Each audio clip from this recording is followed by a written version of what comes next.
Good morning, everyone. Welcome. We're going to give a few minutes to let people continue to join as they're coming in the waiting room.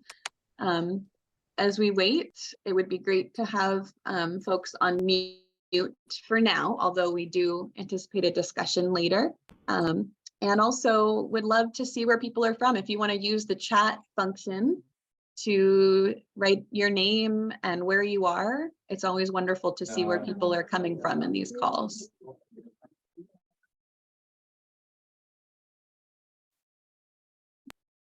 We have quite a few people registered for this conversation, so it might take a little while to get people in from the waiting room. So just give us a few minutes to get started here.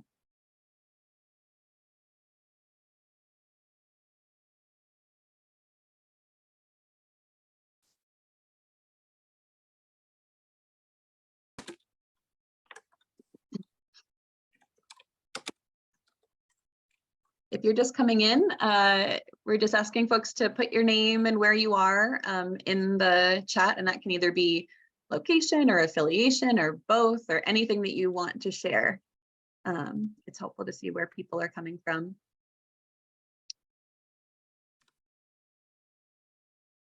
And we'll continue to let people in the waiting room here.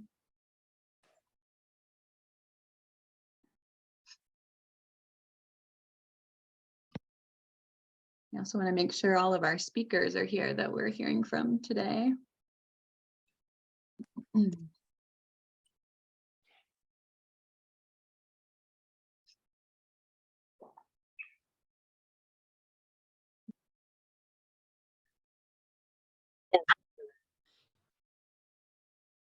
So welcome again. I'm sorry for those that have been on a little while. I'm going to keep repeating a few things just to say that we're going to get started in a couple of minutes. Would love to know where folks are coming from. If you want to share your name, affiliation, location in the chat. If you're just joining us, it is helpful to have folks on mute as we get started just to avoid background noise, but we will open things up for a conversation later on. So looking forward to hearing from folks then. We have nearly 200 people registered for this call, so it could take a little while for folks to sign in.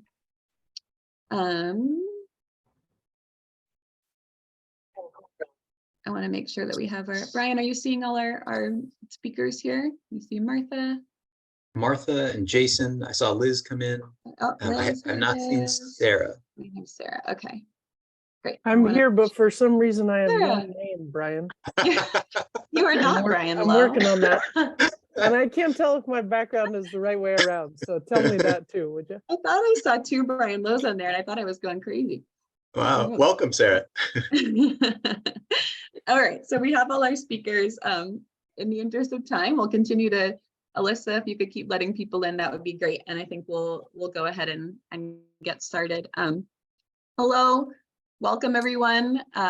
It's so nice to see all of you. I'm Jenna Koloski. I am the Community Engagement and Policy Director with the Vermont Council on Rural Development. Really challenging circumstances that are pulling us all together, but also just incredibly powerful and heartening to see all of you on the call. Lots of familiar faces, lots of new names. I'm really looking forward to the chance to connect with you all and have this conversation today. This call is put on as part of our Vermont Community Leadership Network. The VCLN is what we call it, is a network of over 3,000 community builders, community leaders, nonprofit leaders, municipal officials, all over the state, like yourselves, that we regularly bring together for conversations, for workshops. But I think it might be useful to share that the origins of this network actually really formed during COVID recovery and response. In the early days of COVID, we, VCRD, we're a neutral convener of community process in Vermont. We're not an emergency management or emergency response organization, but we just started to see this incredibly powerful and inspiring local response during those early days of COVID. And we wondered, can we be useful? Is there a role that we can play here? And it turned out that it was helpful to bring together those local leaders that were responding on the ground to the challenges that people were seeing in their communities, to the challenges they were seeing that their neighbors might have been having, and their friends and community members. And so we did a lot during that time to bring those community leaders together, mostly just to connect, to share resources, share best practices, and then also help to sometimes connect the state and federal resources. We, knowing that was the origins of this network, it felt like, at least as a first step, we're all still listening. We're all still trying to understand what's going on the ground. What will the needs be? What can our role be especially in the long-term recovery?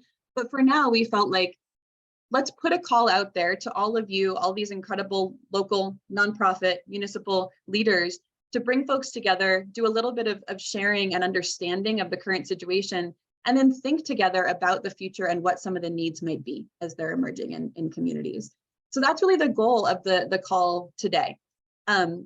What we've done for this session is pull together a few speakers for a short kind of panel discussion that Brian, our executive director, will lead. And that's really to kind of set the stage. We have local leadership, we have federal leadership, folks that are working statewide in the ag sector, and really to think about what are they seeing, what are some emerging immediate needs they're seeing, and kind of set the stage. But really, a lot of this session is going to focus on turning to all of you and having an open conversation about what we're seeing. So a chance to share, what do you want people to know that you're seeing in your community? What are the immediate needs that you're seeing? How are people coming together and rallying in your community? What are some early strategies and best practices? And then we'll really think about what's needed. What do you hope for in the coming weeks and months, and what's needed as we look towards the future? So that's the goal today. A couple of key things that I want to mention. Brian will introduce our panel. We do have a few FEMA representatives on the call today. Right now, many members of their team are deeply engaged on the ground in immediate response efforts. That's critical. They also are bringing folks into the state that are here in the long term to help rally resources to communities and help meet community needs. And they're really in the early stages of forming that plan and what that structure will look like on the ground. So they're here to listen and to hear from you what you're seeing and what those immediate needs might be. So really appreciate their participation in the conversation today as well. Most importantly, I just want to thank you all for your time. This is an incredibly challenging time for volunteers, for community leaders, especially for those impacted directly by the flooding. And what an honor it is that you chose to share this hour and a half with us and with each other. And so really looking forward to hearing from all of you. I think, Brian, you may have some other words of intro, but I'll turn it over to you to introduce our speakers. Oh, thank you, Jenna. That was a great introduction. I'm appreciative of everybody who's joining today. And really just Jenna's point there that all the panelists and everyone on this call have really important contributions to make today. So the goal of today's discussion is learning more about emerging needs around the state and what could be done that could be helpful. The way this will work is that I'll briefly introduce our 4 speakers, and I'm going to ask each speaker a question or 2. Then I'm going to turn it back to Jenna, who will facilitate a conversation where everyone is welcome to share some thoughts. To make this work with such a large group, I think it's really important that people stay muted during the initial panel discussion. And then I'll turn it over to Jenna for how she wants to facilitate the group discussion after the panel. I do want to just restate that the Vermont Community Leadership Network started during the pandemic. It grows out of a recognition of the vital role that local leaders, both in official roles and in very unofficial roles, play in providing that kind of community connection and mutual support and aid to one another. And that local leadership is really the kind of key building block for unity, for a common sense of purpose, and it's our best hope for making progress in the face of the challenges that we all see. And so with that in mind, I'm going to briefly introduce our panelists and turn it over to them. So Martha Dale from the Londonderry Select Board, Sarah Waring, the State Director for USDA Rural Development for both Vermont and New Hampshire, Liz Gleason, the Program Director for the Farm and Forest Viability Program at the Vermont Housing and Conservation Board, and Jason Van Driesche, the Chief of Staff at Porch Forum. Martha, I'd love to ask you the first question. Many of us have been thinking about your community and others that have been impacted by the flooding. Could you share a little bit with us about how the Londonderry community is doing and what kind of needs you're seeing in the community? Great, thank you, Brian. Just so folks know, I'm retired. I'm a volunteer. I'm a select board member in Londonderry, but I do have nonprofit executive director leadership, which I think has been helpful. We in Londonderry, and we're really talking about the mountain towns that include Weston, Londonderry, Landgrove, Rawsonville, et cetera, have actually been faring fairly well. We're currently hosting one of the MARCs, which are called MARCs. This is a mutual multi-agency resource center. So behind me in another room, we have all kinds of state, federal, and district resources here for these communities. So it's become a very busy place. We're operating out of an organization called Neighborhood Connections, which is our local social services agency that does counseling, benefits entitlement, and that sort of navigator work. And they have been a hub, and it's been extraordinarily helpful for this organization to host the MARC, as well as be here as one of those resources for our community members. Asking how Londonderry is doing right now, we're dusty. The mud is dried. You drive along the roads, there's a lot of dust. There's a lot of rocks that have sort of gotten out of riverbanks and things like that. But it has been extraordinary, the amount of rebuild that's happened. Just in the 10 days that we've all been experiencing this, I would say that we've seen record-breaking road repair. They're not finished to perfection, but they are at least passable. All of our roads were passable by, I guess, Monday, or we had a select board meeting, and that was quite an accomplishment for our town. We have a lot of dirt roads. Those were the ones that really washed, but also even Route 100, which is a major thoroughfare, and Route 11 had major gullies and breakaway of shoulders, which made them impassable at times. I would say our community is really sort of living one day at a time, but each day feels a little bit brighter. And today, I hope all of you are experiencing this gorgeous day out there. This is a Vermont summer day that we've all been wishing we had. So I would say our community is resilient. We have had people drive up to our community organization here and just been astonished at how different this is in terms of a response from Storm Irene. I'll talk a little bit more about that later, but I think they're surprised at the services that we've got here. But there's also fatigue. So there seems to be fatigue and sort of burnout and people sort of gasping for breath, if you will, at this point. You were mentioning, Brian, sort of what are our needs? The key thing that everybody's asking us for are dehumidifiers, fans, and bleach. Whoever is in the business of making dehumidifiers is probably making a ton of money right now, because that's the key thing that we're hoping to have and don't have enough of. But I will say that the folks are really out there helping their neighbors in sort of a community spirit sort of way, friends and folks that we've been able to patch them together. Currently, we just need more people to say they need help. Believe it or not, we have an overwhelming number of people who've communicated to us through our spreadsheets and the like that we have volunteers up the wazoo, but what we don't have are enough places to deploy them. And we're getting calls from churches out of state, literally as far as North Carolina, who want to come up and deploy their folks. And I think the other thing that we need, and it's something that people have to dig deep at times to get, but it's that hope, hope that they can either rebuild a community, rebuild their business, or that they can, begin to look out on their fields and not see them scattered with boulders, and be able to use them for haying and the like. So it's just a sense of hope and being able to find that. And part of that is homegrown. Part of it is what comes in from our agencies that are here. Martha, thank you. I want to follow up on something you mentioned that you had wanted to come back to. And I think, you and I had a chance to talk a little bit last week as well. Just, you mentioned that the flood and its impacts in some ways was different this time. Could you share a little bit more about what you're thinking and there, like kind of differences from past experiences? Sure. Yeah, we had a very active food pantry, and Margaret, who's our director of that, said to me, Martha, this is a very different storm. In Irene, many people lost electricity, so they lost their refrigeration capabilities, and she was overwhelmed with need for replacing food stores.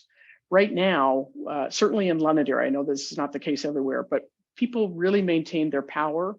So that has not been as much of an issue in terms of having lost perishable foods, which is a blessing. I would also say that I think in difference with Storm Irene, there feels like there's a lot more interconnectivity between our leadership, or our de facto or de jure leaders. And it may have been because we all survived Irene that we learned how important those interconnectivities were. And that's been critical in terms of how we communicate, how we share resources, how we make sure that the boundaries between typical silos are blurred, and that those borders are permeable, if you will. If you think about, can I get resources from one agency or one department to another? I think people recognize that you need to be right on top of that, and break down any kind of barriers in those silos that might prevent resources from moving or people connecting. So those are just some examples. I guess maybe the last one is that I think after Storm Irene, people thought we got to just rebuild, and yeah, we're going to put some things in place that look further down the pike about what we can do to prevent this from happening. After having it's now happened twice in 12 years, 100-year storm or 1,000-year flood or whatever, I hope we're thinking in a much different way as we come out of this one in terms of long-term planning, because we've had store owners who've had this happen now twice, and they're just devastated by it. Martha, thank you. If we have time at the end, I may come back to some of those, what drives those differences. But I think your last comment there is a great segue to a question for Sarah Waring, really. Just Sarah, I feel like you've got such an interesting perspective to bring here. You have a ton of experience in Vermont, and you're leading USDA Rural Development, which is an organization that has a lot to offer when it comes to disaster recovery. So I've got one question for you about kind of your experience and observations, and then a second about your work. And just, that first question, what are you hearing and seeing as you work now across the state in terms of the impact and the need resulting from this flooding? First of all, thanks for letting me join you all today. It was an incredible group, and just speaks to how well we can work together and create relational strength, right, in our state and in our communities. So it's an honor to be here with all of you 100+ people who are here today. So I think what is interesting, I may meld both of my answers together a little bit, Brian, but what's interesting in what I get to hear right now is both what I'm hearing from the news, what I'm hearing from folks on the ground, partners like our rural planning, our RPCs, rural planning commissions or councils that are actually doing those local liaison calls, checking in with town managers and select boards. We're getting to hear slowly sort of the data points that you can put on the impact of the flood. How many roads are washed out? How many roads are now reopening? How many landslides, right, or actual geological changes are we looking at? Where are the disaster centers being stood up? I'm getting more so than ever before a lot of the data that comes behind a disaster like this. I won't go into it too far because I think that Martha has already shared one of the things that we are seeing, but the sense of cooperation and collaboration is high. We as humans, as a species, I think, are good at learning from our collective experience. And one of the things, and this call is sort of indicative of it, right? One of the things that we have learned not only from Tropical Storm Irene and other natural disasters, but also from COVID, is that we can rely on each other, both in terms of mutual aid. And I'm thinking of, is it Wendy Rice, who's on the call right now with the great Facebook page and the mutual aid work that is going on. This is something we have stood up. We're doing it again. Everybody is pulling together. There are volunteer lists. There's this sense of, oh, we know how to re-engage in an emergency. And that part, I think, really is bringing a lot of people a feeling of confidence and resilience. It's not like, oh my God, where are my resources? It's like, let's pull back together. We know each other. Let's pick up the phone. Let's recreate or strengthen that relationship that we had 12 years ago or that we had 3 years ago during COVID. So that part feels really phenomenal. I also think that there is a level of disparity that we're seeing as we look at the different communities around the state. Some communities are getting an overwhelming sense of volunteerism and support and resilience, and others we are still finding are in desperate need of first response emergency work. The difference, for example, in my community, I'm in East Montpelier, I put it in the chat, I'm like 1/8 of a mile from the Wrightsville Dam. So we literally were watching the water rise along the dam last Monday and Tuesday. Some communities have a lot of support from each other. Other communities, maybe not as well connected, are still struggling with some of that first response. So I think that's one of the things I'm watching for in my current position is who's being left out, you know, and how can we do that redirecting of those volunteer services, mutual aid in the first place, but then longer term, some of the resources that state and government have to those places that are not as quick to be helped in an emergency. Yeah, no, I'll stop. No, I'd love to ask you, just draw you out a little bit more. I mean, are you willing to share just a little bit from a USDA Rural Development perspective, just a very brief synopsis of like some of those programs and how people could learn about them outside of this call? Yeah, I will. One thing I did want to say though, Brian, is that I feel like the conversation that I think we should be having right now is a conversation about how to rebuild differently. Martha said it perfectly, right? It is a 12-year cycle now. And these kinds of disruptions, whether they are natural disasters or something else, are going to continue to come at a pace that is going to make us use these emergency services more quickly and more often and be more familiar with each other. But as I watched our road crews rebuild the roads here in my neighborhood exactly the same way, and like Martha, they're not done yet. They still have a long way to go, but they're exactly the same.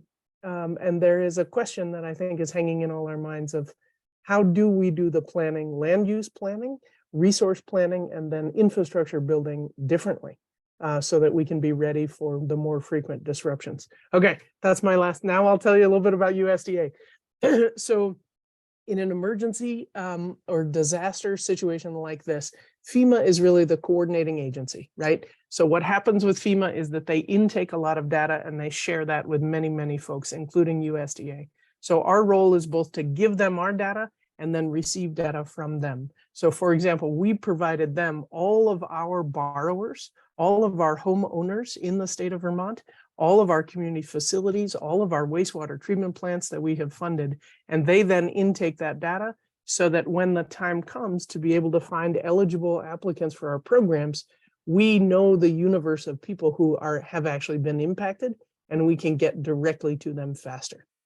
USDA Rural Development is a longer-term recovery agency. So for farmers, FSA, the Farm Service Agency, is a bit of a first responder. They have emergency loans for things like livestock, forage, and so on. NRCS, which is the Natural Resources Conservation Service, is going to have emergency watershed program money that actually helps people to change the way the water flows a bit and manage and mitigate for future disasters. For rural development, our first response is really for our current borrowers and homeowners who may need payments waived or may need some other exemption to the relationship that they have with us. And then the other thing that's really exciting that we're going to announce just this week is that our home repair grant program in a disaster goes from a $10,000 grant to a $40,000 grant. And that's really exciting. We're going to be releasing that news either at the end of the day today or early tomorrow morning. So that's really for anyone who is eligible, very low income, anywhere in the disaster impacted individual assistance counties that FEMA and the state have declared. So different agencies doing different things and all coordinating with and through FEMA and the Vermont Emergency Management Services. Sarah, thank you. That's great. And I know as you were speaking, there was some kind of activity in the chat as well. Oh, good. I'll go look. Just yeah. like lots of thoughts about this. I do think it may be too early to know, but as people identify disparities in how towns are being impacted, is there a public way that is shared? It seems like there are some mutual aid networks that are highlighting that. And it may be too early to know, but is there a formal channel or is there anything that you'd highlight as you identify these disparities? In terms of identifying the disparities?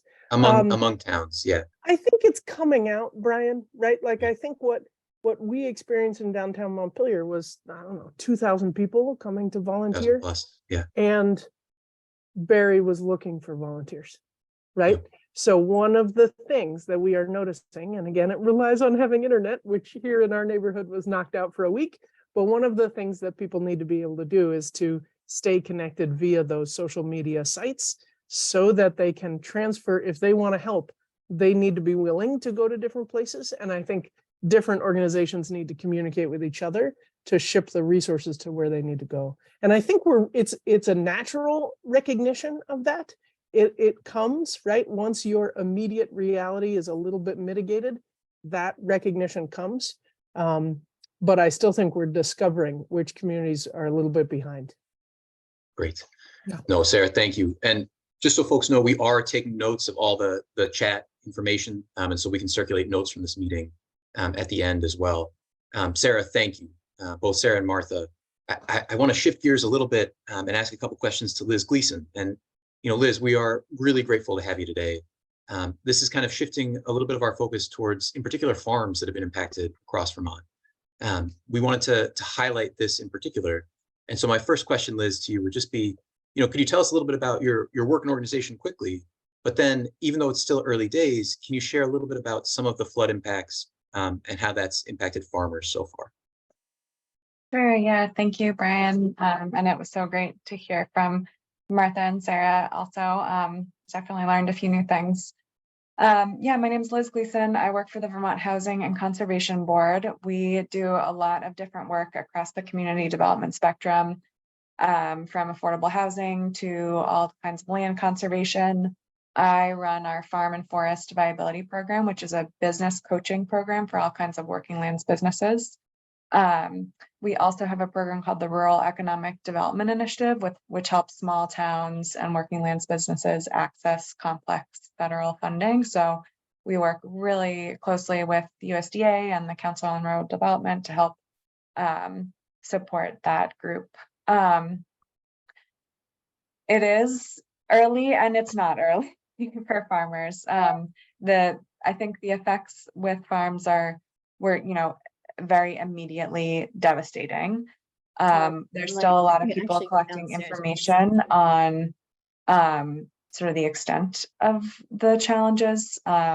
There's several different places where farmers should be reporting damages in addition to 211, which is very important, as we all know, related to FEMA. But if you're working with farmers or helping get the word out in your community, also having them look out for a survey that'll be coming from the Vermont Agency of Agriculture would be really helpful. And also they should be reporting damages to the Farm Service Agency. So that's just an important PSA. It's interesting. Like, this was obviously a really catastrophic moment early last week. But I think what's important to know in the agricultural world is that this year has been really hard already in terms of weather events.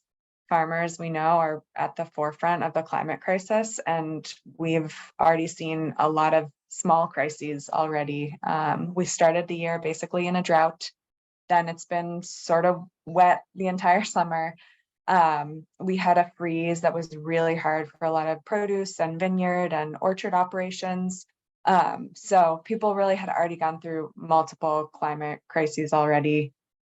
Even folks who are not flooded, which there are many farmers in floodplains because typically that's great soil. Even if they weren't flooded, a lot of moisture at this time of year can be pretty devastating for the rest of the year, and particularly for produce and berry growers. basically you've spent the last 6 months spending a lot of money, and you were planning to spend July and August and September making money. So we have people who are already sort of taking out operating loans, not bringing in a lot of revenue, at a really sort of vulnerable place.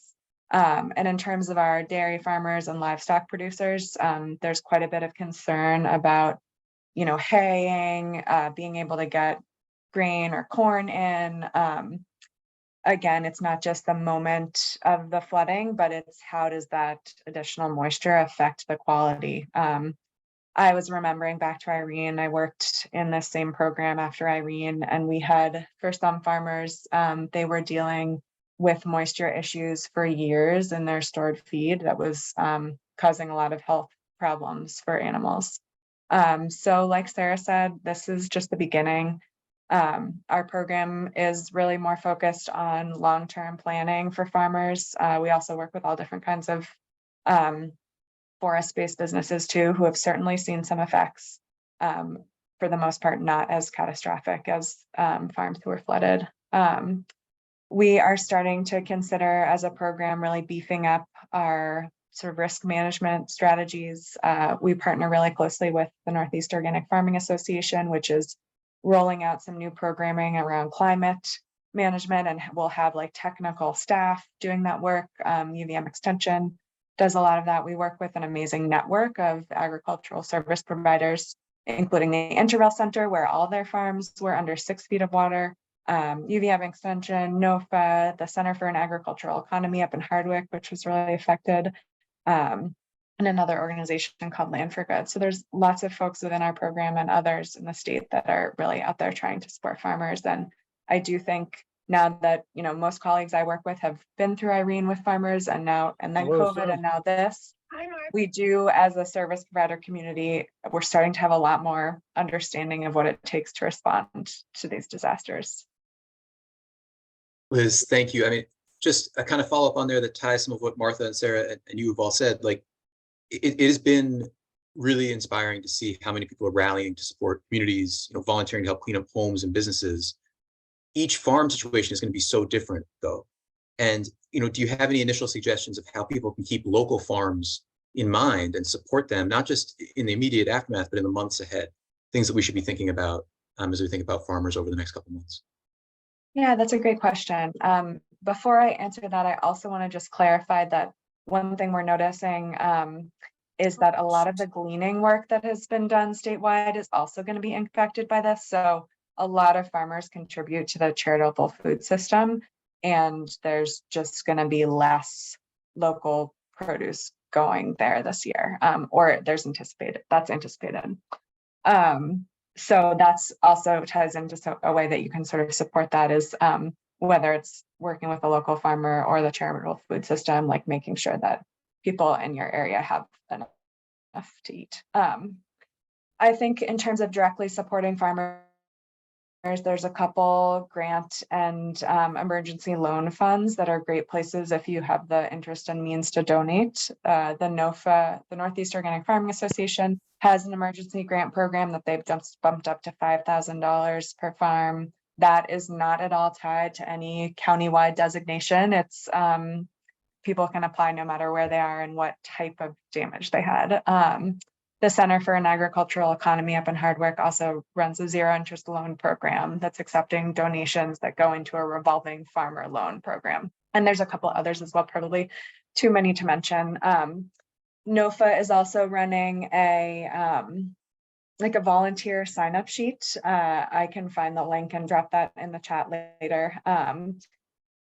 And in terms of farmer to farmer resources, there's also going to be a lot of sort of sharing of materials and equipment, and sort of within the farm community, a lot of mutual aid is going on. So I can drop those resources in the chat. I guess I'll also say that, I just want to reiterate what I said at the beginning, which is if you are working with farmers in your community, reminding them that there might be a lot of forms to fill out and a lot of people to tell about what is bad on your farm right now, but it's really worth trying to share that information with the Agency of Ag when they have a survey coming out, with 211, with FSA.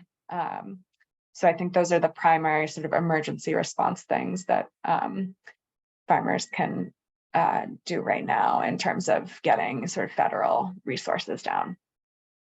Great, Liz, I really appreciate that. Thank you. We've got one more speaker I want to make sure we hear from, and then we're going to open it up to others to share their thoughts as well. So Jason, you have a unique perspective here as well from Porch Forum. It's an organization that I believe has forums in every part of the state, maybe even every town in the state at this point, Jason. And those forum and message boards can be a really useful resource for people in different communities. Across those forums, particularly in the parts of the state that are more impacted by the flooding, are you seeing any kind of early themes in the needs that people are identifying for themselves? Yeah, thank you, Brian. So glad to be here, and just super useful to hear what's going on in other sectors. And we're really honored to be playing a part in helping the state recover from this disaster. First, just a tiny bit of background about Front Porch Forum.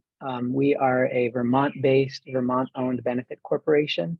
Our mission is to help neighbors connect and build community. And we do that by hosting a network of, as you referenced, online community forums in every community in the state. We have over 230,000 members. That's just by way of comparison, more than Facebook here in Vermont. So a huge number of Vermonters participate on their community forums, and people join and sign up for the forum where they live or work, and it connects them with neighbors for local needs. Specific to this disaster, in the last 10 or so days, we've seen a total of about 10,400 postings total on our forums across the whole system. About 1,650 of those have been specifically disaster related, including 650 and growing locally specific, and this is critical, locally shared mutual aid requests, people asking for help that gets distributed to their neighbors and seen by a critical mass of their neighbors in pretty close to real time. In that context, I did a review of all 1,600 and some disaster-related postings that we've seen come through so far. And really 4 big themes emerged regarding needs that are happening. One I'd characterize as direct and individual needs, meaning people need items, and we've heard this over and over, sump pumps, shop vacs, dehumidifiers, et cetera, or people need help mucking out, help with demolition, help with an excavator to make their driveway passable. So that's the most obvious kind of need we're seeing, is that direct and individual need. The second category that I saw was direct and centralized need, people who are putting out calls for volunteers to meet at a centralized point to then spread out, or to meet at a centralized point to provide centralized services, to give out food, give out supplies, et cetera.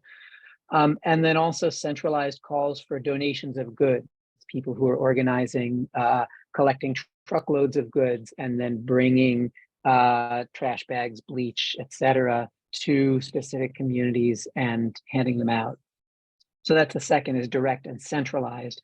Then there's 2 more. One need that we've seen a lot of is a need for information.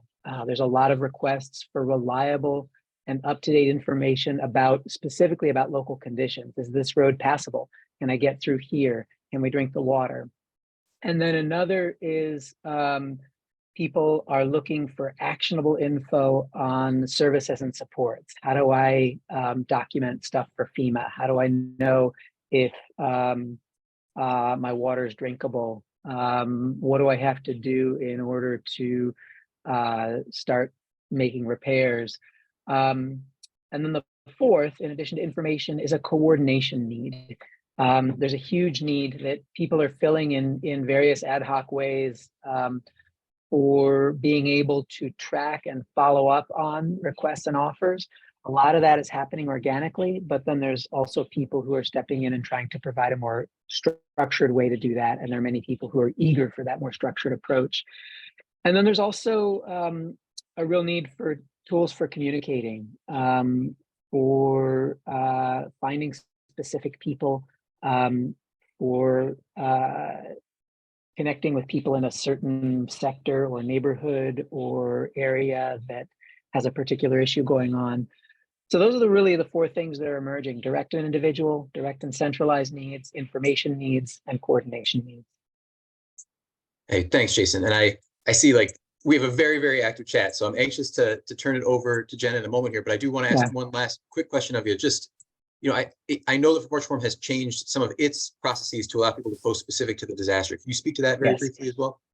Absolutely.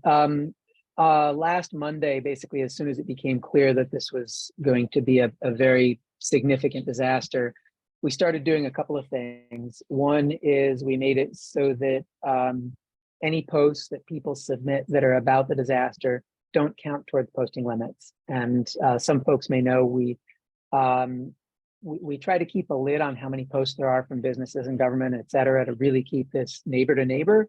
But in the context of a disaster, there's a need for free flow of information. So anything related to the disaster, we publish immediately, and it doesn't have any effect on people's posting limits. And then the second thing is we started publishing more frequently. As soon as an urgent request came in, we put it out. Our team of online moderators, instead of our usual practice of waiting till the end of the day and publishing an end of day digest, would push out an edition as soon as there was a time-sensitive post that came in. So we've been publishing from 6 in the morning until 10 at night every day since this started. And then the last thing I'll mention is that we created a network of county by county disaster response sort of bulletin boards. And what these do is they compile all of the posts from an entire county that are in any way related to disaster response or mutual aid. And the key thing about that is that our model, as you know, is a very localized model. You get to see posts from your own community and the immediately adjacent communities. For this disaster, it was very clear that a mutual aid and information awareness at a broader scale was important. So we made it so that everybody can see all of the posts related to anything about this disaster for their entire county, or for the more rural parts of the state for groups of counties, the Northeast Kingdom, Northwest Vermont, et cetera. And sorry, one last thing, that board is at frontporchforum.com/disaster response. Disaster response, okay. I'll put that in the chat. Hey, thank you. I think that's a useful tool. And I just want to thank all of our panelists, Martha, Liz, Sarah, Jason, for your wisdom here. And I think it's time to turn it over to Jenna to facilitate the next phase of the conversation. So Jenna, I'll let you explain how you'd like to lead that. Great. Thanks, Brian. Thanks to all our panelists for sharing your experience. Yeah, I want to hear from everyone on this call. We've got about 111 people on this call, so I want to be careful with our time and make sure that we are all being as concise and clear in our comments as possible. But it's important to us, really, we wanted to pull this group together to have an open conversation about what you're seeing on the ground and what the needs might be that are emerging in your communities. Let me just first say the chat is wild right now. There's so much information, so many resources. I'm both like inspired and amazed by how much you all bring this conversation, and also entirely overwhelmed by everything that's there, which some of you may be feeling as well. So I just want you to know we're going to collect the resources that we're sharing here, at least for now, at least for this call, and share that back with all of you and everyone who's registered to be sure that nothing's getting missed. So I don't want you to stress that you're going to miss things. Oh, and thank you. Somebody's starting a doc with all the links. That's amazing. So know that you won't miss any of that, and we're recording this and we'll share this back as well. But I also want to open up the conversation to hear, I want to start with just what you're seeing on the ground. So let's start there with what's the current status, current situation, either in your community, in your response efforts, in your volunteer efforts, whatever that might look like for you, it's all welcome here. What's the kind of current status, what you're seeing? And then after we talk a little bit about that, I want to shift to what do you hope to see? What are the needs? What do you hope to kind of come together, your ideas for how we can kind of pull together in future recovery? So I want to kind of hold that for now. And right now really focused on what's the current situation, where are the major needs that you're seeing, the major gaps, or also I would welcome what's working in your communities. Where have you seen effective response efforts, best practices? I will say, just because our time is fairly limited and we have so many people on the call, I know so many of you are so in it right now with the response. We probably don't have a lot of time to dig deep into kind of specific examples or scenarios. I'm kind of thinking more thematically, what are you seeing and what's the status of communities on the ground? To participate, I'll call on people. If you are able to check out, there's on the bottom of Zoom, there's a little reactions button. If you click there, you can use the raised hand function to speak. Or if you need to kind of wave at me or unmute and let me know that you want to weigh in, and we'll try to get to as many people as we can. So what are you seeing, current status that you're seeing on the ground? Let's start with Sultana. Hi, Jenna. Hi. I work in Barrie. I work at Mosaic, Vermont. We've been pretty deeply impacted. We have transitional housing units for survivors and families that are seeking safety from sexual violence. And I would say the thing that I see most is a lack of housing availability that is consistent for every one of our partners. I would also say that, in our immediate need, we're finding people being helpful. So we've already found one permanent housing offering for one of our tenants. I know that some of our partners who have been looking for transitional housing for their own needs are, people are opening their homes. And in the middle of a housing crisis, that's no small thing. So I'm appreciative, and, back to that kind of community resilience aspect of things, that is heartening.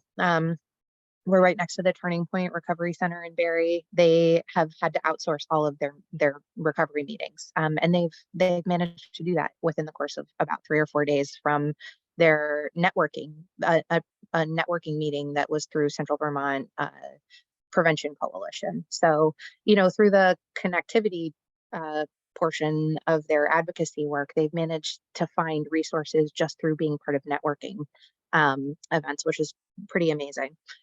I would say the one thing that I think is most important for all of the nonprofits that I work with, that we have collectively said is most important, is that if the state would release at least 25% of funds up front, which is the thing that they used to do, that would be incredibly helpful for cash flow in the upcoming months and years. And that was something that used to happen. It doesn't happen anymore, but for nonprofits who are operating on reimbursable funds, this is going to be a real hardship for small nonprofits, not just for recovery efforts, but just to be able to keep people employed. So as the state is thinking about ways that they can be supportive and helpful, that is the number one thing that I think would be helpful to small nonprofits. And it's a thing that I'm hearing from all of my partners. Great. Thanks so much for sharing all that. And I was seeing you got some support from Sarah there on that last suggestion. Let's go to Jay. Go ahead. Good morning, everyone.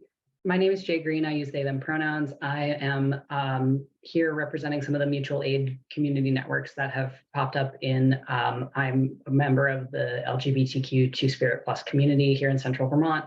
I spent a day coordinating volunteers out of the Rainbow Bridge Community Center, which has been serving as a distribution hub for supplies. Just for sort of what we're noticing on the ground here, the Red Cross, I know that they've set up a disaster center at the Barrie Auditorium. That's on the top of a big hill, and expecting people to come to them has been a barrier to access for people with disabilities. There are people who can't walk up the hill. Other people with disabilities are stuck in their homes and they can't use their cars due to the flood damage. So it would be really more helpful if some of the emergency response could focus on canvassing people door to door, like our volunteers have been doing, instead of sitting in one location and expecting people to come to them. I also wanted to echo some of the comments that have been put in the chat about tenants being asked to take on landlord responsibilities in terms of repairing properties.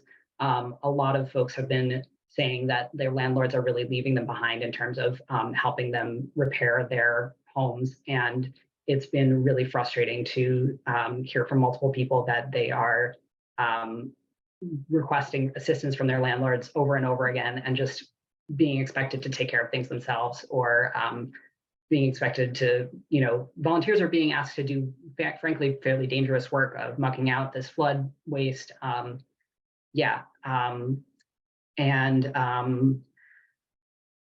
It's a really, really big problem. And I also really agree with the point that was put in the chat about tenants getting monetary assistance and not just landlords. The final thing I'll say is just putting in a plug for all of the mutual aid support from the LGBTQ Two-Spirit Plus community that has been really just responding in droves. And I want people to remember who showed up to help them. And, when you're organizing transphobic events at your school districts. Remember who showed up to help you in the flood response. It's the LGBTQ Two-Sphere Plus community who has been showing up. And all we're asking for is respect and dignity. And yeah, thank you for your time today.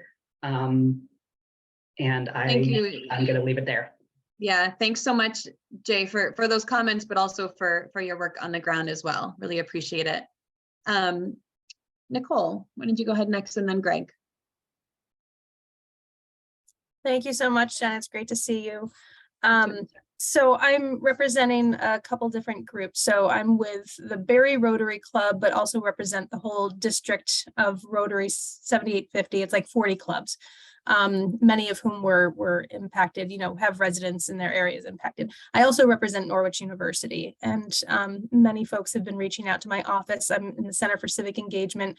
Back in 2011, you know, we deployed hundreds of students over thousands of hours during 2011 Irene. And so we've been getting a lot of requests. The students aren't back yet, but I'm here to just let you know that we absolutely want to be helping as many communities as possible on the ground with whatever might be needed. They might not be here for the immediate muckouts, but I want to just reach out and let you know that, you know, please put my name down and my contact information. If groups of, you know, student volunteers who can do a lot of heavy lifting can be of service. I also want to just say, from, you know, the perspective of somebody, I live in Berlin. And so, you know, looking to the right and the left of, you know, I'm right in between Barry and Montpelier. And I've seen a lot of friends going through things that, you know, I wouldn't wish on my worst enemy, and not just residents, but also businesses. And I feel like not only have the nonprofits been hit, but some of these small businesses that have applied for funding that are getting, you know, or insurance claims that are getting rejected already. And just knowing that it's going to take, you know, so long for them to recover, if they can at all. And it's just, it's, you know, the streets of Montpelier look post-apocalyptic. I mean, it's just the most bizarre thing. And so, yeah, so either as a Rotarian or as a member of the Norwich University community, we're here to help. So please be in touch. Thank you so much, Nicole. And if you'd want to put your name and your contact in the chat there for people to reach out, just I really appreciate you sharing. Thank you. Greg, and then Wendy.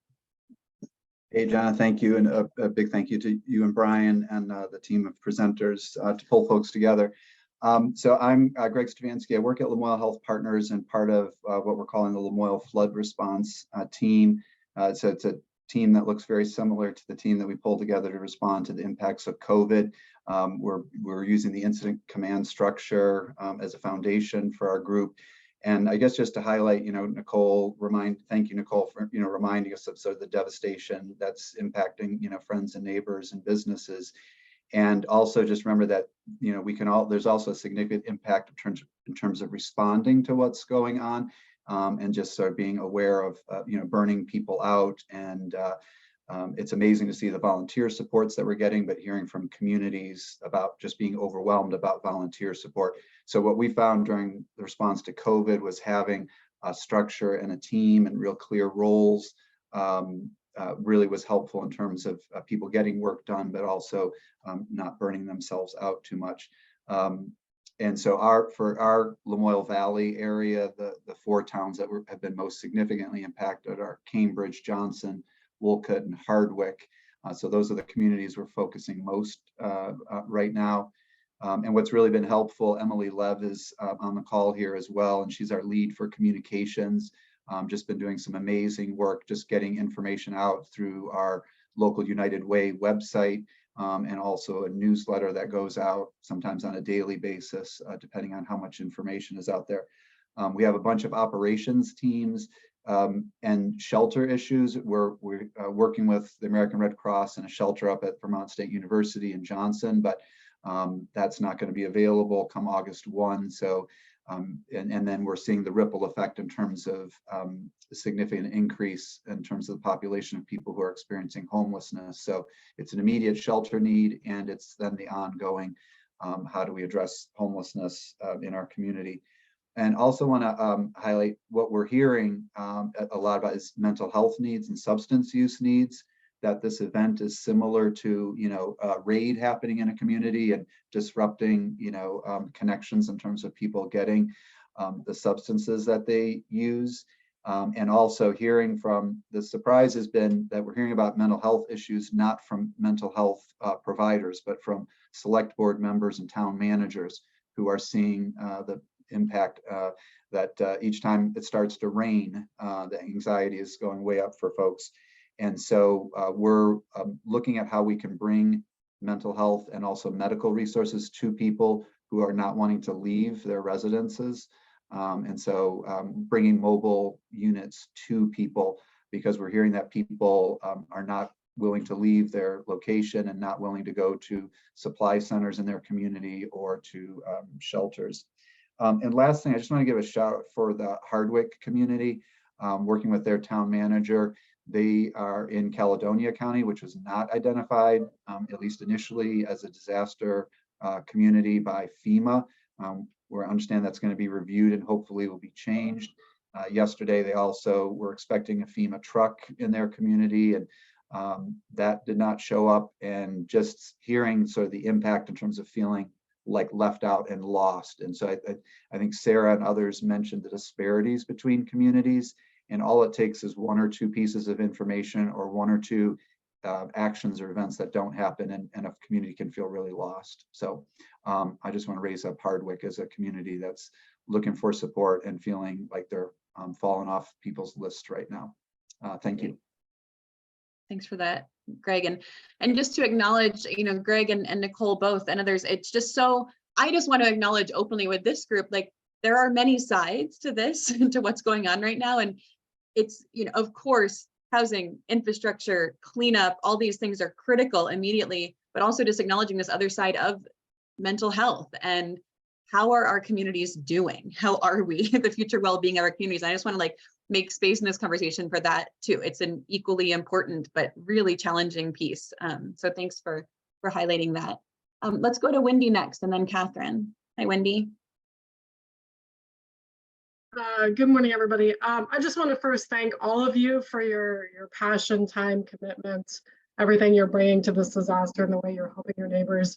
My viewpoint is more at the 20,000 foot level because I'm on the back end, really trying to pull together resources and information and help coordinate the flow of information across communities. So I just wanted to jump on here so it doesn't get buried in the chat, but if you are actively coordinating mutual aid in your community, I would love for you to send me whatever Google Docs, spreadsheets, sign-up forms, etc., that you're currently using so I can centralize that information. And then, Jason, cover your ears. Porch Forum is an amazing local resource. However, the Facebook page has almost 8,000 members. We have a team of 6 administrators approving.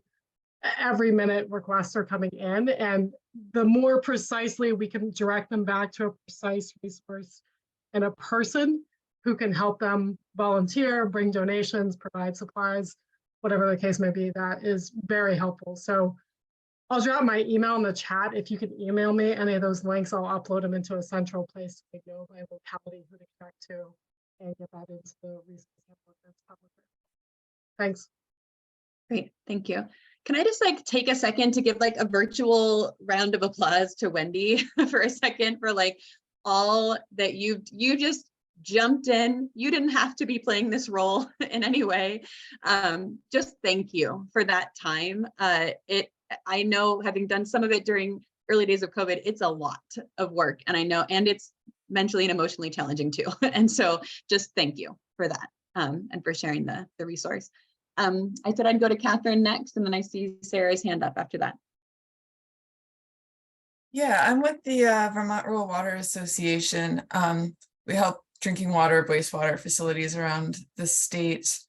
And there's a mutual aid network within the water and wastewater community. And we're seeing the same sorts of things that the first speaker mentioned, where there's lots of offers for volunteers. We even have offers of workers from out of state. But even though there's been a lot of water and wastewater facilities impacted, there's not many requests for that aid. So I'm curious if anyone has thoughts on, why we're not seeing many requests, why folks aren't taking that up. I think maybe Liz mentioned that there is a lot of mutual aid going on in the farm community. So I would be curious to know, how is that successful, and how can we get other mutual aid networks to be more successful? Great, thanks for that. So just to take up that question for a second, and I do want to, when we shift to thinking more about what we hope to see, I'm making a note of this, Catherine, because I will say these conversations during COVID, very similar concerns about these mutual aid efforts, a lot of offers and not a lot of needs to match up to. So I do want to talk about that a little bit as we think about what we want to see for the future, but really quickly, I'm curious to know what others are seeing. Are you seeing a similar pattern? Is it different this time? Maybe some stories about what's working to make those connections. Sarah, do you want me to go to you, or do you want to hold if others have it? Okay. Sultana, it looks like maybe you have a direct response to Catherine's comment, and then we'll go to Sarah. Yeah, I think there's two responses that I have to this. One is that there have been a lot of out-of-state folks coming to offer help who are incredibly organized. And so I want to name that, like, a couple of the organizations that showed up within 24 hours to be helpful, who are FEMA certified, have been like the Southern Baptist Disaster Relief Organization. Showed up immediately, were on the ground, they're FEMA certified, they came in, they looked over things. And so there's a level of organization and disaster preparedness for outside organizations that are coming in and doing things that meet immediate and specific needs for natural disasters. So that's one response that I would say. They were in my inbox within 48 hours. So that's one thing. The other thing that I would say is that, like, for our organization, we had decision fatigue really early on about what could be done. So there was so much to be done that, it took us, and we have, like, incredible leadership that had a list of things to be done, but there was so much to be done. It was so overwhelming that we were doing a lot of things internally, just because to be able to coordinate with volunteers outside of our organization, to be asking people to do things for us, was more work for us than it was for us to just do it ourselves. And so, we've now transitioned to having, like, an externally facing document that just says, here are all of our needs for this day. If you can do it, show up at this time. Here are all the items that we need. If you can, provide this, please write your name, please label it with your name on it, drop it off at this time. Just because we're so strapped for capacity that organizing people to show up, and we have so many people calling us to say, how can we be helpful? What do we do? And that required so much more effort from us to organize volunteers and to have people come help us than it did for us to just take on the work ourselves. So there's some, like, organizational skill development for us that we're realizing is, like, how do we mobilize people in a way that's actually less effort for us than it is for us just to do it ourselves. Thank you. Do others have comments on that topic of kind of how to identify and engage with folks that may have needs? I just want to acknowledge in the chat, I am seeing the needs there around educational materials and materials on health, especially long-term impact. So just noting that that's a need that I'm seeing there. Sarah, I want to go to you first. You had your hand up, and then, and I don't know if it's Charisse. You can correct me if I'm wrong, but when we go to the next person. Go ahead, Sarah.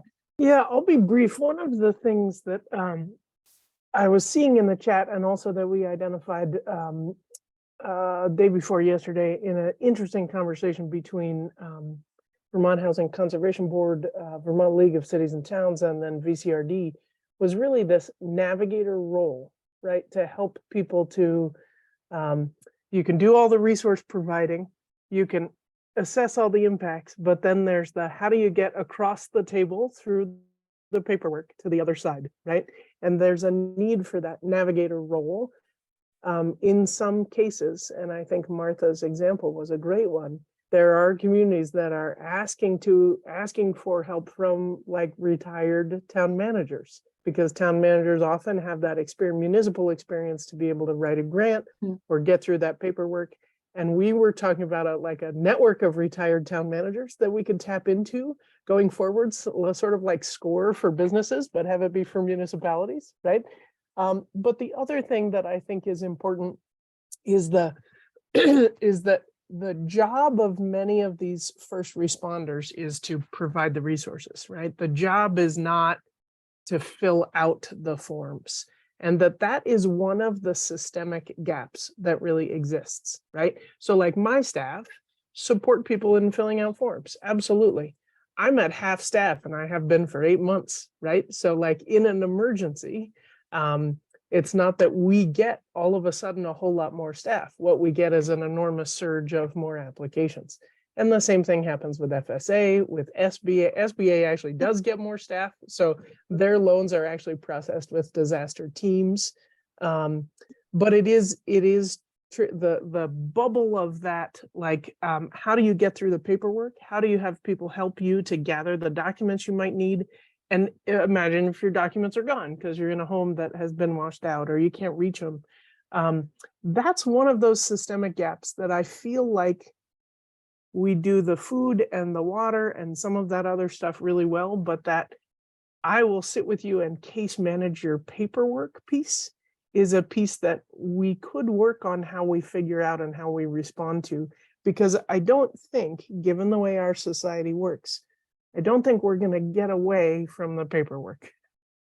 I don't think forms are going to get less, right? There is always an eligibility check for a lot of the taxpayer dollar relief programs. And so that is one of those roles that I think is really critical. We can always hope. Yeah, I like that. I'm trying to follow the chats at the same time. We can always hope, absolutely. And, that's a fight in Congress, which is not worth the time right now. What we need right now is people who are actually going to, support in terms of that navigation. So anyway, one of those concepts of a gap that I think we're seeing. Yeah, thanks, Sarah. And I'm curious, I believe I've seen examples, at least in little pockets of that kind of support for application help. And I'd be curious if anyone wants to chime in and share examples of what they're seeing. I think I've seen examples of that, at least at the kind of local level. Is it, Cherise, correct me if I'm saying that wrong. Hi, it's Karis, and I actually didn't totally wrong. Put up Okay, my thank hand. you. I think somebody voluntold me to put up my hand, and I'm curious who that was. So do you have something you want to share or no? I didn't put my hand up. I was content to be typing in the chat. Okay. A different version of you has their hand up? While I'm here, I've been coordinating with a group, a national level crew called Mutual Aid Disaster Relief. And there's some folks in the chat who've been putting resources from that group in the chat. And just so y'all know that that's there. And it's a national org that's been funneling resources towards Vermont since day one. Well, that's super helpful. I'm glad that you accidentally had your hand up and could share that. It sounds like a really important resource. So thanks for sharing that in the chat. Jason, your hand is up. Great, thank you, Jenna. I just wanted to offer a little bit of context about reach, because I think it's super important. While mutual aid from one community to another is critical, the foundation of mutual aid is always neighbors helping neighbors, especially in disasters like this, where the disaster is spotty. People along rivers are incredibly hard hit. People who live up on hills, in many cases, have little to no impact. And we've been seeing a lot of neighbor to neighbor offers and requests and offers for help on Front Porch Forum. And one thing I wanted to emphasize is the importance of those messages reaching a lot of people in a given local area right away. So for instance, in Barrie City and Barrytown, Front Porch Forum has 6,200 members. In Hardwick, we have 2,500 members. In Cambridge, we have 4,000 members. In Johnson, we have 2,000 members. All of these are very hard-hit communities that are very actively using Front Porch Forum in a very localized way to help neighbors figure out how to help each other.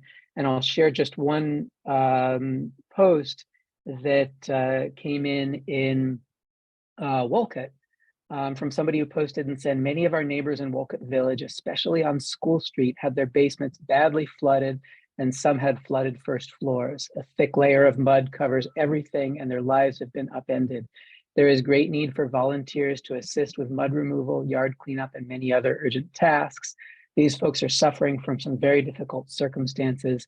Many of us that are high and dry in the hills have an ability to help. Please help however you can.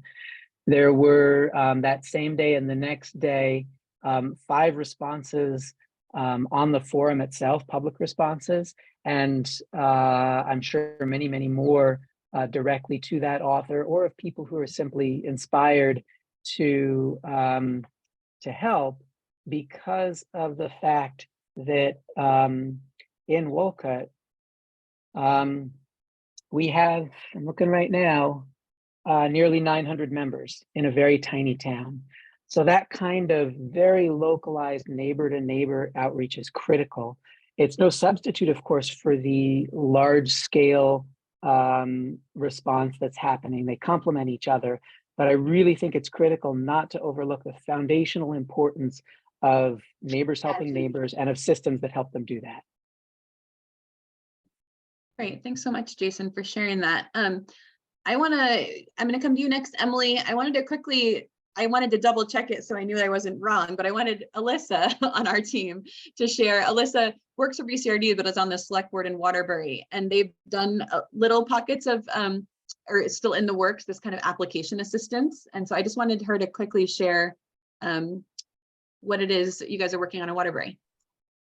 Yeah, I guess I would just say it's a bright spot, and thanks to Sarah for highlighting really just that piece of like sitting with folks. And again, I'm seeing it in the chat, but it's really that piece of like, yes, there's the logistics of how you fill out a form, but just sitting with folks to think through like, what do you have to do? We had a community member, who needed to copy and upload forms. And so we had a volunteer work with them for 2 or 3 hours at the library, not on the mechanics of how to fill out the form, but literally like, you need to scan this document at the copier, then the librarian's going to email you a PDF. And I'm a young person who's very tech literate and able to help upload that into the FEMA portal for you. We're fortunate to have FEMA folks in town right now. So navigating, you don't want the blind leading the blind, and you want to have make sure that folks are realistic about the support they can offer. But I think the emotional piece of sitting with folks as they're navigating this, and that's oftentimes immediately responding to flood response, is really important. So it's just a way we're thinking about how we ask volunteers if that was a service they would be willing to provide. And I think we're thinking about matching that in kind of the more long-term recovery phase. Great, thanks, Alyssa. So I'm going to call on Emily next. I do want to just quickly, we've got about a little over 15 minutes left, and I do want to shift, and some people have already been sharing ideas for your hopes and strategies going forward, but I do want to shift to start to think more about like, what do you see as the need here? If you could have, if you envision the next couple weeks of response, or even in longer term recovery, what do you think would be useful to communities, to you, to the state as we go forward together? What do you hope to see? So Emily, sorry if that's not getting directly at what you're going to comment on, but wanted to tee that up. Yeah, I wanted to respond to what Jason said. So, I've been doing public information in Lamoille now for 3 years since COVID hit. I came in the incident command, and we had to come up with a system that was really effective for a rural community, and not a rural town, a rural community. We're a county. And one of the things that's really interesting in a lot of our communities is the disparities that we've talked about, the disparities in being up a hill versus not, wealth versus not, so we have a county where Morrisville was on a not even do not boil order. It was a do not drink order. Like, they had no water, and a clergy member needed water to distribute to Morrisville. And putting that out in Morrisville's Front Porch Forum was not going to be as useful as when it went out on Stowe's Front Porch Forum. And what happened is Stowe started filling up jugs and driving to Morrisville and dropping them off at the church. Because we had this community-wide collaboration that we've had in place now for 3 years, that water library you guys heard about started literally with people in Stowe filling water jugs and driving to Morrisville, and then eventually other towns. So one of the things we've learned with Front Porch Forum is that the most effective thing in our communities is to have people in other towns knowing what has to go out, because sometimes this town has, but that town doesn't. And we really try to, like, our newsletter goes out to 600 community leaders around Lamoille. And then you see people reposting parts of it all over the place, all over Lamoille. You know, this part is relevant to Johnson, this part is relevant to Stowe, this part is relevant to Hyde Park. And it's been super duper effective to utilize that Front Porch Forum network that way. So thank you, Jason.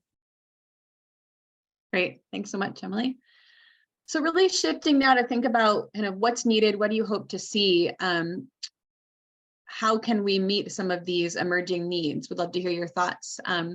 Is it Jan Van Eck?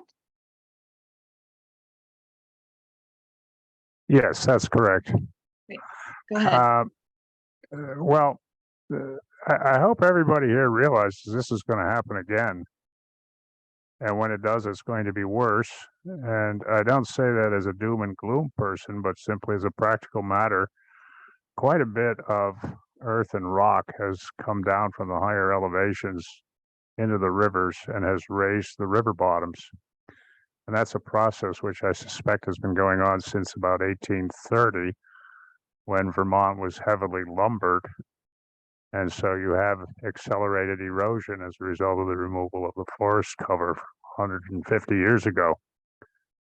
I would suspect that some of these rivers and streams are probably have a bottom elevation 16 feet higher now than they were 150 years ago. So if you get another rainstorm, it doesn't have to be anywhere near as severe as this one. This one was what, 9 inches of rain. You're going to get exactly the same flooding consequence the next time around, probably with 6 inches of rain. I mean, I'm just picking some speculative numbers here. You don't have to go all the way to 9, and that's simply because the river carrying capacity is no longer there. So no one seems to want to focus on removal of the spoil that's sitting in the bottom of the streams. And there have been some half-hearted efforts back in the past along the White River, and the argument was made by various eco-activists that you would be disturbing the fish if you remove the spoil. Well, I think it's a bit silly. The fish are just going to go 100 feet away from wherever the dredging is going on. And then when you move to the next section, my guess is the fish will move back. So, you know, arguing that you're disturbing the fish and then having a multi-billion-dollar disaster is a bit, in my view, kind of silly. You're going to have to get rid of the spoil out of the rivers. And then the second thing is, you have to remember that there was a program that was constructed many decades ago from the downstream states, the states of Connecticut, Massachusetts. They put up quite a bit of money to build flood control dams on various rivers feeding into the Connecticut River. Those dams have been neglected and ignored. I know of one, I believe it's north of Waterbury, where the reservoir is now so shallow that you could just walk across it. The water's only 4 feet deep. Well, if you build a flood control dam and you allow it to fill up with mud, 40, 50 feet deep, then you don't have any place for the water to go.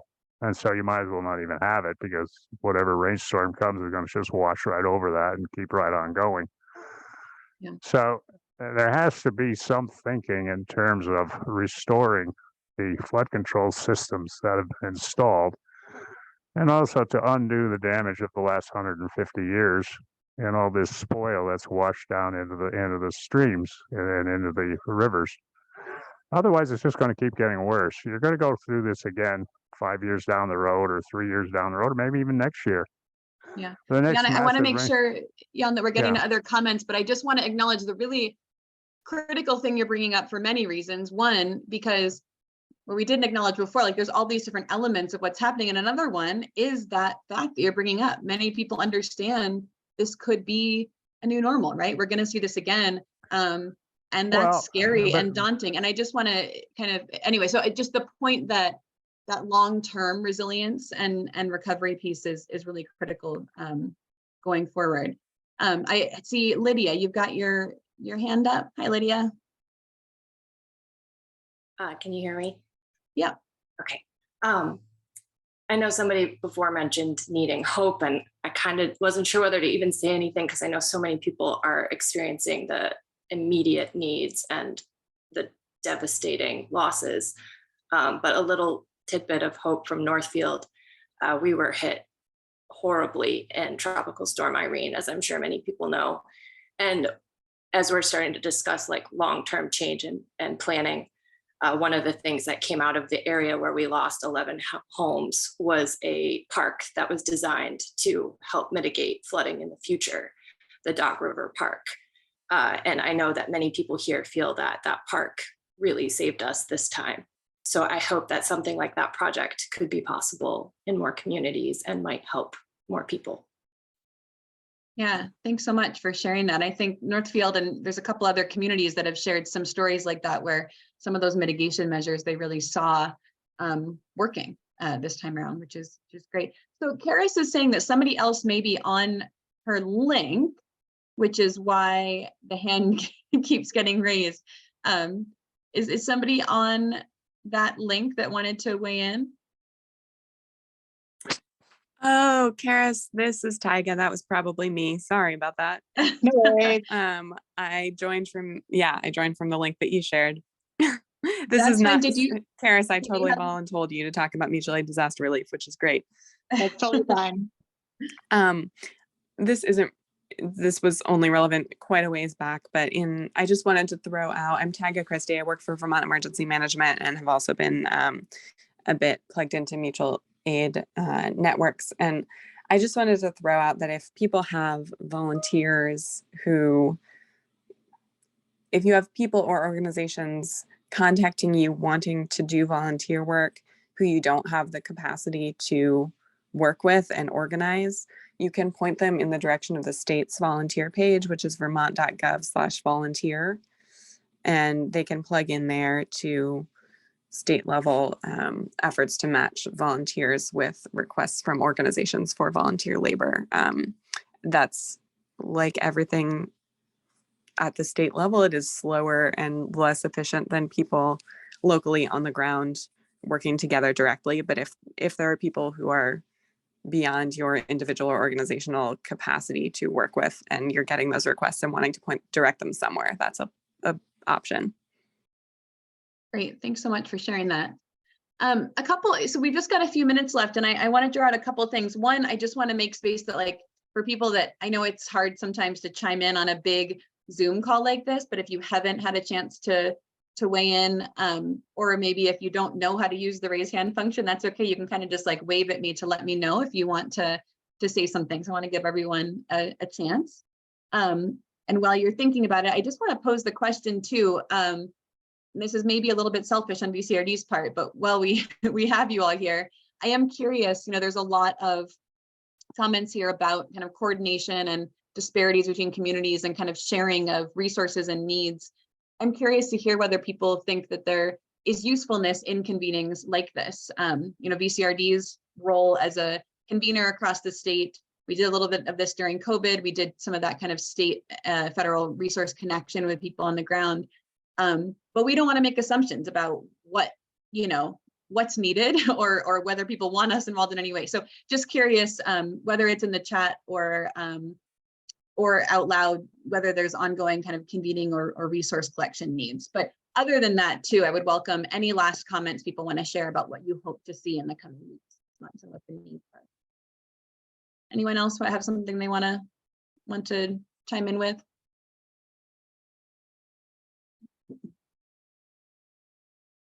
Cynthia, go ahead. Hi, thank you. I think there is a lot of use in this kind of convening. Just the amount of information getting shared is tremendous. And I really am grateful that notes are being taken and circulated, because I wasn't able to take notes on everything I wanted to take notes on. So thank you for convening this. speaking as an individual Vermonter, not for my organization, I would say that something that I would, and maybe there already is something like this, so this is a question and a thought. I'm curious whether there are, whether as like part of climate action planning groups or in other venues, whether there are watershed planning groups. And I'm also curious as to whether there are funds available for landowners, homeowners to develop water management on their own properties that is effective and helpful to the whole watershed. So for instance, you know, like even in a neighborhood that has water flow problems that are, as we all know, only going to continue and get more extreme, making French drains that actually hold water as opposed to just shunting water out to your street, which actually adds to the neighborhood burden. And I'm wondering if anyone knows what kind of planning is happening on that level. And if it's not happening, I think that would be a really helpful thing to happen. Great, thank you, Cynthia. And I'm gonna ask if people have, just with only a couple minutes left, if you have a quick answer to chime in, or feel free to put information in the chat too, in response to Cynthia's question there about whether that's happening. But if not, noted as an idea that might be a need going forward. Jim, I want to give you maybe the last word here, unless anyone has one other thing to add in. Go ahead, Jim. Sure. This is actually meant to be a helpful tip, is because there's been so much information in the chat, and I know you folks are going to take notes. I want to mention that there's a way for any of us who would like a copy of those the whole chat. There are, if you look where you can enter something, at the very, very bottom of that box, there are a few icons, and then there's 3 dots. If you press on those 3 dots and then hit save chat, when you leave, you will get a copy, just a straight up text copy of the entire chat. So I just wanted to make that as an easy thing. And then secondly, I've been trying to capture, I know there's been a few other people trying to capture, so coordinate, but I'm going to set up resourcedirectory.org and collate all this stuff. So that'll be one more, but right now server isn't up, so but add that to whoever, and we'll just build that as a common place to aggregate all of these things. And thank you so much for doing this. Thank you, Jim, and thanks for that tip. I totally forgot that that's possible to do. Really appreciate that. People want that right away. I would love to spend the rest of the day with you all, but we do need to wrap with our time. A couple things I want to just mention really quick. First of all, I think our team needs to kind of convene and think about how we can be useful, but I think that it sounds like there may be some use in continued convenings and conversations like this. We're happy to do that. And so, if you're on this call, consider yourself on a list to reach out to about future convenings if and when those happen. And please share that with others that are engaged. I know, especially right now, so close to the impacts of this storm, some people are probably out mucking out basements right now and not able to join this call, and maybe over time can engage. So please share with your networks and find ways to bring folks in. And we'll think about the way to structure these in the most useful way possible going forward. So more to come with the potential in that. I want to mention one opportunity for tomorrow. And my colleague Laura will put some information in the chat, but she convenes a group of climate catalysts that are folks doing kind of climate community resilience and climate economy work in their own communities. They're doing a session tomorrow of kind of a case consultancy workshopping. And they're opening that up to folks like you all who are working on the ground. If you have kind of a specific challenge that you're working on and would benefit from a group of really smart, engaged, thoughtful people, reach out to Laura and we'll send it out over email as well so that you can join in that conversation and those folks welcome you in to their cohort. I'm going to turn it to Brian to close. Let me just say thank you all so much. Like this brings so much value to me at this moment. It's so challenging to see what's happening around the state that we all care so much about, and knowing that people like you are out there doing this work on the ground, getting things done. I know it's so hard, but what an incredible gift that we can come together in this way and share. So just thank you for the time and for your leadership.